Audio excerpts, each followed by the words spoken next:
Hi, this is Jindo. Welcome to Treeleaf, or actually welcome to our local shopping mall, which is the perfect space, I think, to talk about today's section of the Shin Ming, which begins, "The way is perfect, like vast space, where nothing is lacking and nothing is in excess. Indeed, it is due to our choosing to accept or reject that we do not see the true nature of things." Well, we're in a place where the whole business is made with constantly telling us that there is something lacking, some hole in our house, in our lives we need to fill by getting out the credit card and coming to shop here. All of modern society seems to be telling us that something is lacking, and we feel, what do we say, a certain emptiness, a certain boredom, a malaise in our lives, that something's missing, that everybody else is having a good time but us, that everybody else's life is complete but us, that our life is not like in the movies and the TV shows and the shopping malls, not like in the advertisements. Well, Zen practice turns that inside out. We turn the light around and we find that all is complete right from the start. All whole, with nothing lacking, nothing in excess. This is what we taste on the Christian while we're sitting Zazen in Shikantaza. We sit there with the very act of sitting complete, the only place to be, perfect like vast space, nothing lacking, nothing in excess, nothing to accept or reject. This place behind me is a modern temple, not a Buddhist temple, a temple to the need to acquire and buy to fill that hole. Our Zen practice is telling us that right from the start,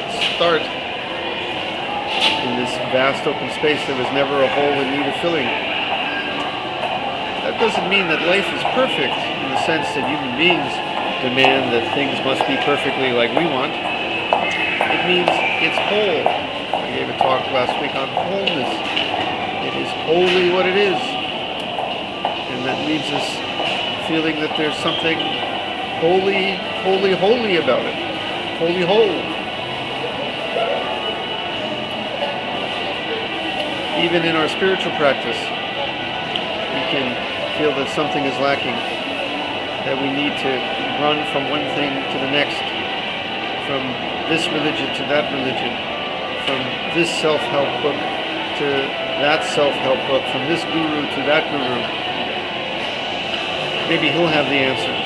Maybe that book will tell me finally how to feel like I think I want to feel. That's because we only know how to run. We don't know how to sit. We think if we get that girl, if we get that guy, if we get that job, then it'll be good. We don't know how to sit and feel whole.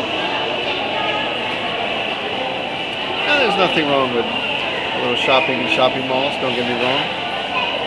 Oh, maybe all we need is food, roof over our heads, one place to sleep, education for our kids, maybe these days a medical plan. Beyond that, it's all kind of extras. And most of the stuff you're going to find here, pretty much extras. You know, I'm not saying that you have to live like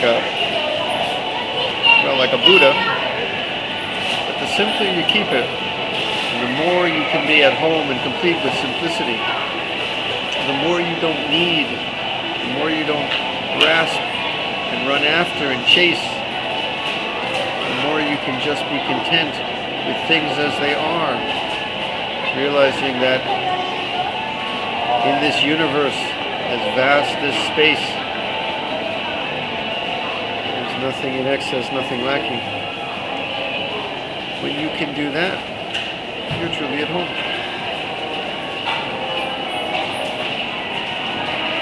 that's something money can't buy.